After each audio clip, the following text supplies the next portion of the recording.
ଆପଣମାନେ ତ ଜାଣିଥିବେ କି ମୁଁ ଗାଁକୁ ଯାଇଥିଲି, ତାପରେ ଗାଁରୁ ଯାଇଥିଲି ବଡ଼ସାହି। ସେଠି କହିଲେ କି ହସ୍ପିଟାଲରେ ଘଣ୍ଟେ 2 ଘଣ୍ଟା ଲେଟ୍ ହେବ।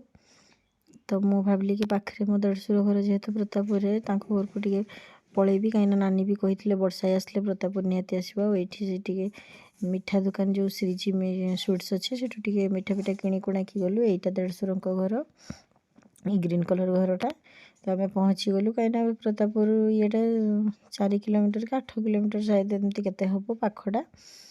ତ ଗେଟ୍ ଯେହେତୁ ତାଲା ପଡ଼ିଥିଲା, ନାନୀକୁ ଡାକିଲୁ, ଭିତର ପଟୁ ତାଲା ପଡ଼ିଥିଲା, ସେ ଆସିଲେ ଖୋଲିବା ପାଇଁ।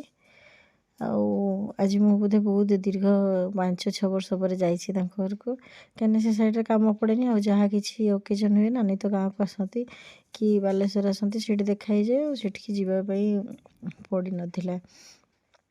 ତ ଏଇଟା ନାନୀ ଆସିକି କବାଟ ଖୋଲିଛନ୍ତି। ଇଏ ସବୁଠୁ ବଡ଼ ଯା, ଆଉ ମୁଁ ସବୁଠୁ ସାନ, ଆଉ ମଝିରେ ଆଉ 2 ଜଣ ଯା ଅଛନ୍ତି।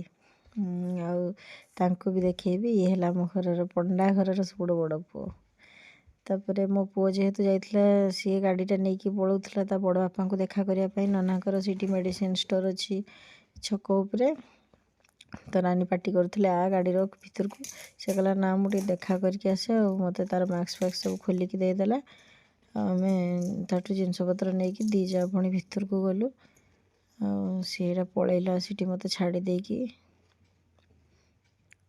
ଆଉ ମୋ ବଡ଼ ଦେଢ଼ଶୁରଙ୍କ ସହିତ ତାର ବଣ୍ଡିଙ୍ଗ ବହୁତ ବହୁତ ବଢ଼ିଆ।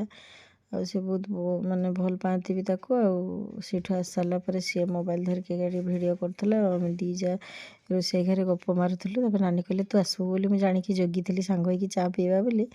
ମୁଁ କହିଲି ହଉ ବନାଅ ତାହେଲେ। ଆଉ ତାପରେ ନାନୀ ବି ବସେଇଲେ ଚାହା। ତାପରେ ଆମେ 2 ଯା ମିଶିକି ଚାହା ପିଇଲୁ।